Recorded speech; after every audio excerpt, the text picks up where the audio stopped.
Warning: this chapter contains graphic depictions of both drowning and kitten death. Viewer discretion is advised. Mapleshade's Vengeance, Chapter 4. By the time they reached the path leading down onto the ravine, the kits were dragging their paws with weariness. "Nearly there, little ones," Mapleshade mewed encouragingly. She hoped she would be able to settle them in the nursery and give them a feed before Ravenwing came looking for her. Patchkit stumbled onto the pebbly slope, so Mapleshade let him lean against her shoulder and took almost all of his weight as they descended to the gorse tunnel. Petalkit let out a huge yawn. "I'm so sleepy," she murmured. "I'm hungry," Larkkit squeaked. "My belly is rumbling louder than a badger." They pushed through the gorse tunnel, ducking their heads to keep the sharp twigs out of their eyes. Mapleshade followed, nudging Patchkit in front of her. When she emerged, Larkkit and Petalkit had stopped dead at the entrance. "Come on," Mapleshade urged, her attention on Patchkit as he swayed on his feet. "I think something's happening," Petalkit whispered. Mapleshade looked up. The clearing was ringing with cats, all staring at them. Oakstar stood on High Rock, silhouetted against the trees. Ravenwing was crouched below him, his gaze fierce. Deputy B-Tail was next to the medicine cat, his striped coat ruffled as if he had been interrupted mid-groom. Mapleshade started to tremble. Patchkit pressed himself against her. "What's wrong?" he whimpered. "Nothing for you to worry about," Mapleshade told him. "Go stand over there."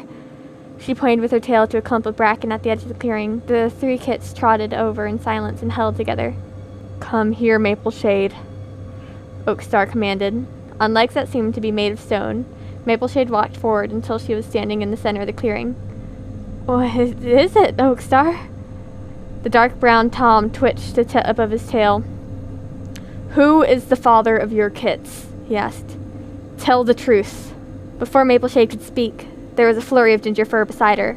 Frecklewish pushed past a cluster of warriors and joined Mapleshade below High Rock. "We know it's Birchface," she called up to Oakstar. "Why are you asking this?" "I want Mapleshade to tell us herself." Oakstar mewed, his voice soft with menace. "She let me believe that my son Birchface was their father.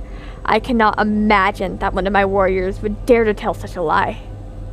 Mapleshade shifted her weight onto her hind paws so she could hold her leader's gaze. "Any clan would be proud to have these kits grow up to serve them," she declared. "Even if they knew the kits were half-clan," Ravenwing mewed. "We deserve to know the truth, Mapleshade. Appledusk is their father, isn't he?" For a moment, the whole forest seemed to hold its breath. Then there was such a screech of pure horror. Frecklewish launched herself at Mapleshade. "Is this true?" She yowled, clawing at Mapleshade's face. "What have you done?" Mapleshade stumbled backwards. "Stop!" she gasped. She tried to raise her front paws to shield herself, but Frecklewish had pinned her down. Suddenly the weight was lifted from Mapleshade's belly, and she opened her eyes to see the she-cat had been hauled away by Bloomheart and Seedpelt. Mapleshade staggered to her paws, blood pooled in her eye from a torn eyelid, and her cheeks stung from a well-aimed blow. All around her, the cats hissed and muttered. Frecklewish shook off the warriors and glared at Mapleshade. "You have betrayed my brother's name," she spat. "You have destroyed us with your lies and your disloyalty. You don't deserve to be called a warrior. And nor do those half-clan creatures." She curled her lip towards the three kits, who cowered beneath the ferns. "Their father killed Birchface and Flowerpaw. Get them out of here!" Mapleshade shook scarlet droplets onto the grass. "Why does it matter who their father is?" she demanded furiously. "I have given ThunderClan 3 fine kits. I am a queen, and I should be treated with respect. StarClan knows we need more warriors, and here they are. Have my clanmates gone mad that they would turn against me like this?" Oakstar bounded down from High Rock and stood in front of her. His yellow eyes gleamed with hatred, and he thrust his head forward until his breath blew hotly on Mapleshade's muzzle. "Have you forgotten that Appledusk murdered my son and Flowerpaw? Of all the cats, why did you have to choose him? You cannot possibly expect my forgiveness." He stepped back and raised his head. You have betrayed the warrior code and lied to your clanmates. We will not raise these kits within the walls of our camp, nor the boundaries of our territory. Take them and leave. You are no longer a warrior of ThunderClan. Mapleshade stumbled backwards. You can't mean that. These kits belong to ThunderClan. You have to let us stay. Oakstar shook his head. No, I do not. He gazed around at the clan. Ravenwing told me about an omen he received. A mysterious stream of water that washed 3 pieces of reed into his den. Reeds don't belong in our territory, and certainly not in the heart of our camp. These kits will bring nothing but danger. Get rid of them, screeched Turklewish. Drive them out. Oakstar's right. They don't belong here, growled Bloomheart. Mapleshade stared at the gray tabby in horror. You were my mentor, Bloomheart. You know I would never betray my clan. You already have, he replied gruffly. I am ashamed of you. He turned away and Mapleshade felt her heart break into pieces. I will never forget this, she hissed, slowly turning to glare at each one of her clanmates. You have betrayed me and my kits. You will live to regret this day forever, ThunderClan, and that is a promise. She stalked over to her kits and swept her tail around them. This is no longer our home, she told them. Come. She prodded them back through the gorse tunnel and up the path. Petalkit fell over and grazed her nose on a stone, but was too tired to protest. She simply picked herself up and stumbled on as if she knew there were no point in complaining. Mapleshade felt her heart break a little more. Why don't they like us anymore? Whimpered Patchkit as they headed into the trees. It started to rain. Fat drops thudded onto the thorns around them. Because they're mouse-brained, bat-blind, and fox-hearted, Mapleshade hissed. Those are bad words, Larchkit mewed. You're not supposed to say them. It's the truth, Mapleshade answered grimly. What did they say about our father? Petalkit asked. They don't like Birchface either? Mapleshade felt an overwhelming urge to lie down and slip into the darkness of sleep. I'll tell you everything later, she promised. First, we must get to the river. We're going swimming again? Chirped Patchkit. But the RiverClan cat said we had to stay away from the water. Everything is different now, Mapleshade murmured.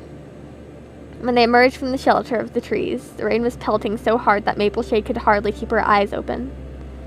I don't want to go swimming anymore, Larchkit moaned. I want to go home. I wish we were in the nursery, Petalkit sniffed. It's too wet to be outside.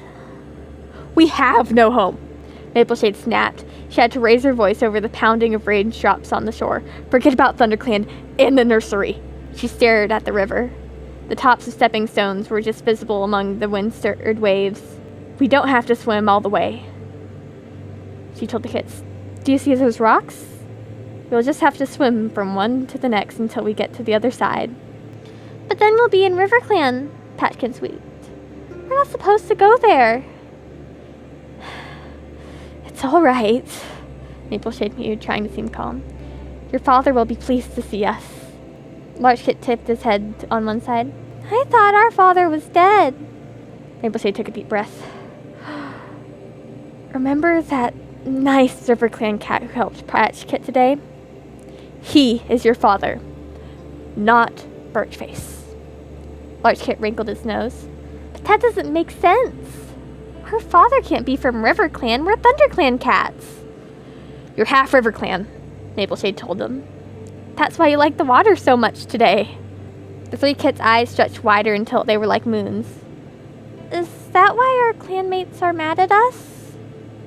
Asked Petalkit. Yes, mewed Mapleshade. She felt the hackles raise along her spine. But they are wrong, she growled. They'll change their minds soon, and until then, we'll live in RiverClan. Everything will be okay. She nudged Petalkit closer to the river. Come on, we need to cross before it gets dark. The little brown kit hung back. I don't want to, she wailed. There's too much water. You'll be fine, Mapleshade insisted. She herded Larkkit and Patchkit alongside their sister. I'll be right behind you. Patchkit looked over his shoulder. Promise we'll be okay? I promise. The Ginger and White Tom stepped bravely into the waves. Almost at once, the water washed over his head, but he fought his way up, spluttering. His littermates followed him. Mapleshade watched the 3 small heads bob up to the first stepping stone. They scrambled out and stood belly deep in water, shivering. Wait for me, Mapleshade called. I'm coming. Gritting her teeth, she waded into the river. The water sucked at her fur, chilling her to the bone. She forced herself to strike off from the shore and churn her paws, propelling herself towards the stepping stones. I have to do this for my kids, she told herself, hating every moment. Suddenly there was a roar from somewhere upstream. Swim faster, screeched Pedalkit. Something's coming. Mapleshade glanced sideways to see a wall of water bearing down on her, sweeping branches and debris ahead of it. She paddled furiously, but the current was dragging her away from the stones, not towards them. Hold on, she shrieked to the kits as the wave crashed over her head. Mapleshade was thrust to the bottom of the river by the force of the flood. Branches thudded against her, and when she opened her eyes, she saw nothing but bubbles and churned-up pebbles. With her chest screaming for air, she clawed her way to the surface and burst out, gasping. Her flailing front paws struck something hard, and sheathing her claws, she managed to haul herself onto the rock. Somehow, she had made it to the first stepping stone. She looked around. The kits had gone. Mapleshade stared into the water with horror. My kits! Where are you? Any hope that they had struck out for the second stone vanished as she saw 3 tiny shapes being swept downstream. Help! Wailed Pedalkit before a wave pushed her under. Mapleshade launched herself off the stone and padded furiously towards her kits. A pale shape bobbed in front of her. She reached out and had managed to hook one claw onto the sodden fur. It was Patchkit. His eyes were closed. Wake up! Mapleshade screeched. You have to swim! A faint mew came from somewhere beside her. Mapleshade lifted her head and peered through the waves. Larkkit was clinging to a branch that hung into the river. Gripping Patchkit in her jaws, Mapleshade battled her way over to the tree. She tried to boost Patchkit out of the water, but he was too heavy and slipped out of her grasp. No! Mapleshade yelled as he vanished into the black river. Larkkit lost his grip on the branch and splashed into the water beside her. Mapleshade sank her teeth into his scruff, but the pull of the current was too strong. Larkkit was whipped away from her and swept away with just one tiny cry. Mapleshade, Mapleshade, grab a hold of that branch! There was a frantic shout from the shore. Mapleshade saw Appledust squatting into the river, his fur fluffed in alarm. He gestured with his tail to the overhanging tree. Hold on and I'll drag you out. Mapleshade was only dimly aware of the hooking her claws into the branch beside her. She felt herself being dragged through the water, and then strong jaws were in her pelt, hauling her onto the stones. The Appledust gloomed over her. What in the name of StarClan are you doing? Where are the kits? 2 more shapes appeared beside him. What is that ThunderClan cat doing in the river? Asked one. Mapleshade recognized the voice of Splashfoot, a young Tom. Is it Mapleshade? Asked his companion. I think so, Eeltail, mused Splashfoot. He peered closer, his pale gray fur glowing in the failing lights. My kids, Mapleshade rasped. Save my kids. Appledust's face appeared above her, his eyes huge with horror. You telling me the kids are in the river? Mapleshade nodded, too weak to speak.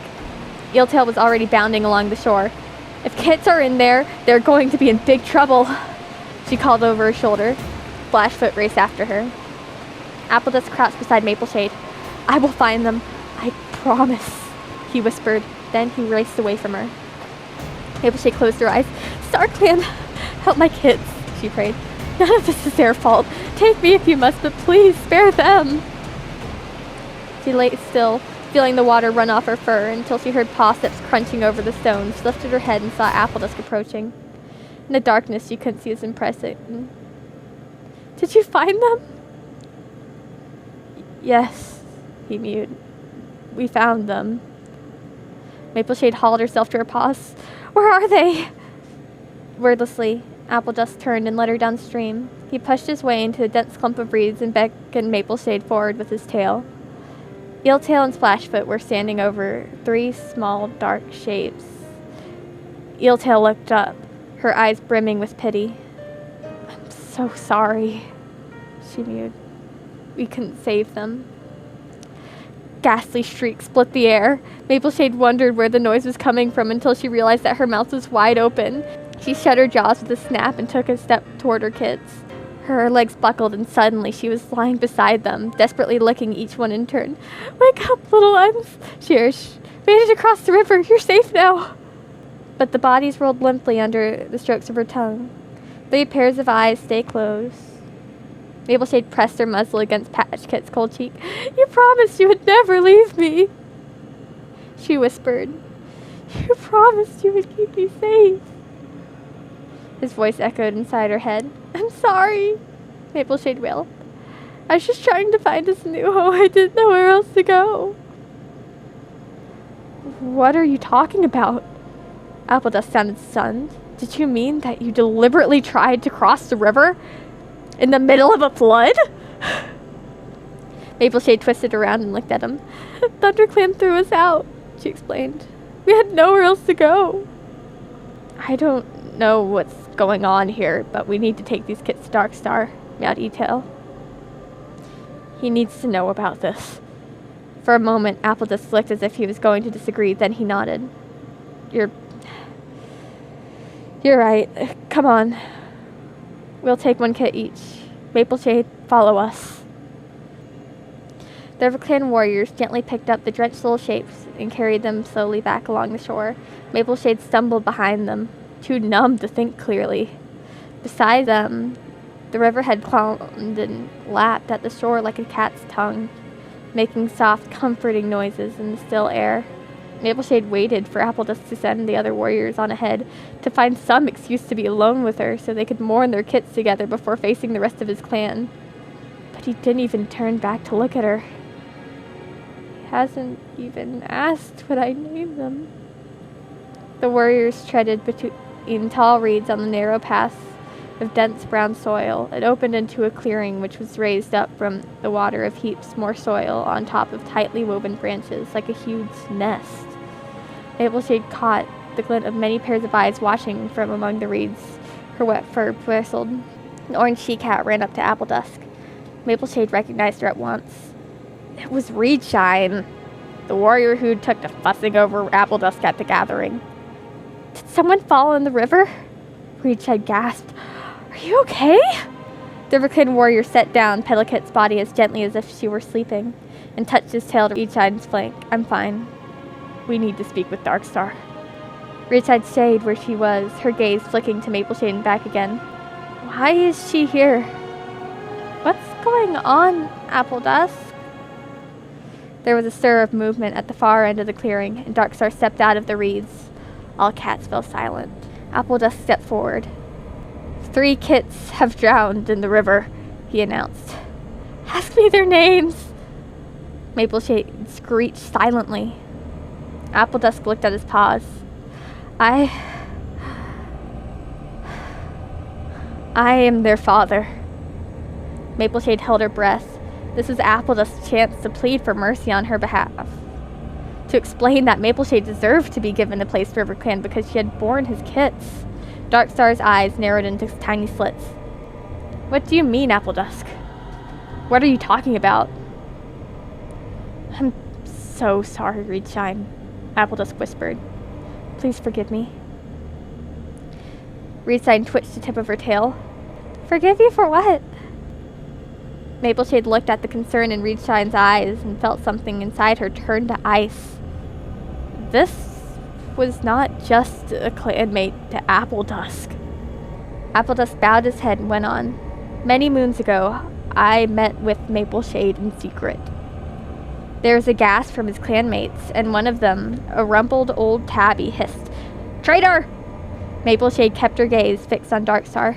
"She has to take pity on me.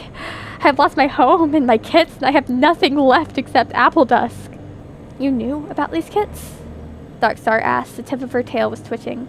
Appledusk nodded, and Reedshine let out a soft wail. "Mapleshade told me she would raise them in ThunderClan." Appledusk meowed. I knew I had made a mistake, so I said nothing to my clanmates." "A mistake?" Mapleshade almost winced at the pain in Appledusk's pale green eyes. Almost, but not quite. The ice was spreading through her faster than a leaf bear frost. Soon I won't be able to feel anything, she thought. Should have never betrayed my clan by meeting with Mapleshade, Appledusk went on. I will regret this for the rest of my life, and I can only beg for your forgiveness. What brought these kits here tonight? Darkstar queried, looking down at the three pitiful shapes. Mapleshade opened her mouth to explain, but Appledusk spoke first. Mapleshade's clanmates learned the truth, and she had to leave. The river is flooded, and the kits were too young to swim across. His voice faltered. Mapleshade stared at him. You're making it sound as if it was my fault. Darkstar mewed. The loss of any kits is a loss to all of us. But you broke the warrior code, Appledusk. How can I ever trust you again? Reedside padded forward until she was standing alongside Appledusk, with her fur brushing his. There is no cat more loyal to RiverClan than Appledusk, she declared. If I am willing to forgive him for his past mistakes, then so should you, Darkstar. There were murmurs from the cats at the edge of the clearing. They sounded impressed by Reedside's confidence. Darkstar waited until the clearing was silent again, then nodded. This is not the season for losing warriors, Appledusk. I believe that you are sorry for what you did, and that you have been punished enough by the death of your kits. I will allow you to remain in RiverClan, but know that I and the rest of the clanmates will be watching you. You'll have to earn back our trust. Appledusk his head so low that his muzzle almost touched the reed beneath his paws. I will never forget your mercy, Darkstar, he murmured. Thank you. I promise my loyalty lies only with RiverClan and my clanmates. He glanced sideways at Reedshine, who blinked at him. Darkstar gestured with her tail. Rainfall, help Flash put an eel-tail bury these kits. The accident of their birth is not their fault. They may lie in peace in our territory now. Mapleshade struggled to find her voice. What about me? May I stay here with my kits? The RiverClan leader stared at her. No, you may not. You will leave this territory at once and never set foot across the border again. Like Appledusk, I believe that the loss of your kits is punishment enough. Otherwise, rest assured, my warriors would have clawed your fur off for what you have done. But night is falling, Mapleshade protested. Where will I go? Appledusk, help me! The pale brown warrior shook his head. Why should I? It's your fault. These kits are dead. I never want to see you again. Reedside pressed herself even closer to Appledusk's flank. Go away, Mapleshade, she hissed. You have caused enough trouble tonight. Mapleshade looked down at her drowned kits. Cannot leave them, she whispered. They were everything to me, and now they are dead. Be thankful we have shown you some mercy, Mapleshade. Get out before we make you leave. Mapleshade stared at the cats whose face had occupied her mind for so many moons. She thought she had known every swirl of his fur, the angle of every whisker, but now she didn't recognize him at all. The coldness swelled inside of her until she felt it burst out of her eyes, and there was a jolt of satisfaction as Appledusk flinched away from her gaze. You told me you loved me, Mapleshade hissed. I went through the agony of burying your kits, and now you treat me worse than prey. You will regret this, Appledusk. That is my last promise to you. She turned and stumbled out of the clearing, blindly following past through the reeds until she reached scent markers that suggested she was at the RiverClan boundary. She was dimly aware of crossing hard gray stone. Then a massive shape loomed out of the shadows, a sharp-edged two-legged den of some sort. She found a hole in the wall and slipped through into a musty, hay-scented space. Mapleshade slumped down on a clump of dusty, dried stalks and shut her eyes. Sleep dragged her away. Her dreams were filled with the sights of her kit spiraling away from her in churning black water, screeching for help that never came.